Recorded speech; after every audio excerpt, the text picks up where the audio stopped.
I had a wife who was beautiful, like you, who tells me I worry too much, who tells me I ought to smile more, who gambles and gets deep in debt with sharks, yes. And then one day, they carve a face, and we got no money for surgeries.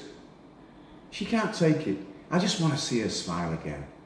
I just wanted to let her know that I don't care about the scars. So I stick a razor in my mouth and do this, yeah? To myself. And you know what? She can't stand the sight of me. She leaves. Now I see the funny side because I'm always smiling.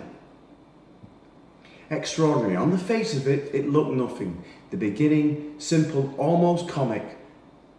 Just a pulse, bassoons, basset horns, like a rusty squeeze box. And then suddenly, high above it, an oboe. A single note hanging there, unwavering, until a clarinet took it over, sweetened it into a phrase of such delight. This was no composition by a performing monkey.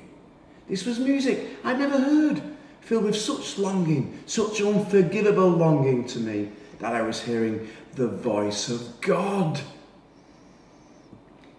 He came to see me, the one you haven't met yet. That's right, your fiancé. Apparently he didn't believe it when he wrote that I meant nothing to you. But don't worry, I've straightened everything out. In a little while, you'll be Mrs. Hogg. Well, that's the name, isn't it? That's the name he gave me. A very nice fellow. I congratulate you. Attractive for his type, I'd say yes. And don't put him on a diet. I think that little stomach of his gives him a nice homely quality. That's what you want in a husband, isn't it?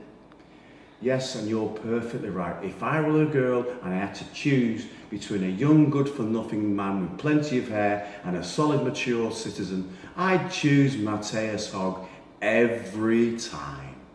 Fine mind. Well, he struck me as a little rather depressed, but it's unfair to judge a man who's currently out of work. However, he feels that both of you can live quite nicely on his salary. He was a little worried at first, but then I promised him you'd get a raise. And he'd felt better about it. And let me tell you, mentioning that bonus didn't do you no any harm at all. Oh no, don't be sad. I'd hate to think I'm spoiling your Christmas. Listen, if I'd ever known in the beginning how you felt about me, things would have been different. We wouldn't have been fighting all the time. Do you know what wish would have happened? Well, when the bell rings and you open the door, instead of Hogg, I come in and say, darling, my dearest sweetheart, oh, I can't stand it any longer. Please kiss me.